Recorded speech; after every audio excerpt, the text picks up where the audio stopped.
Sassy Talk Show, where I talk sassy, you can talk sassy. Email me sassy thoughts even, and I will discuss them. So I thought I would talk a little bit about depression, which I've already talked a little bit about dysthymia. But one of the reasons for depression may be, lots of reasons for depression, but one of the reasons may be a feeling of powerlessness. And I'm not sure if you know exactly what powerlessness means, but it's a mouthful. But when we're talking about feeling powerless, typically means that you're in a situation or scenario and you may not even identify that you're feeling powerless to do anything about it, but a situation where you feel as if you have no control over a situation that you're involved with, that it's hopeless, that you're stuck, you can't do anything about it, you can't change it, you can't make things different. And in some cases, just understanding that maybe it's not your job to change it, maybe it's not your job to fix it, and maybe it's not your job to solve the problem, makes you feel more powerful and less powerless. And sometimes realizing that you're only powerless in your mind more so than what the situation requires, and to change the situation or the thought in your mind. Now, an example of this, it's the funny thing about powerlessness, I swear it is such a subconscious thought that it's almost like somebody would have to draw it out of you and say, oh, you're feeling powerless in this situation.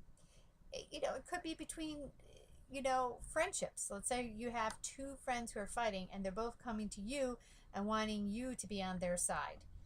You feel powerless because you know if you go on either side, you're going to lose one of them for sure. And you feel as if you don't go on one of the sides, you'll lose them both. And so it makes you feel really powerless. So, you have to decide if you need to stand on one of the sides of the friends and if you're willing to lose the other friend. And maybe that's a choice you need to make. Maybe one friend is more worthwhile to you than the other friend.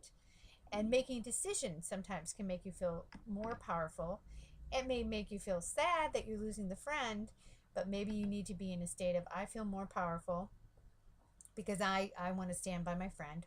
Or sometimes you have to say, look, I don't want to be involved with this fight. This is something you two need to talk out, you two need to deal with, and actually feel more powerful in the fact to asking, the person to exclude you from the relationship issues. So, and standing on your own. So that's just one example. But when you're ever feeling low or blue or down, and it's in relationship to a situation, look for the feeling of powerlessness. See if you're feeling powerless to change it, and then look and see if there's something you can do to change your person in the situation, how you're reacting, how you're doing something. It doesn't mean that you have to change what the other people are doing, because oftentimes we can't change we can't control what other people do.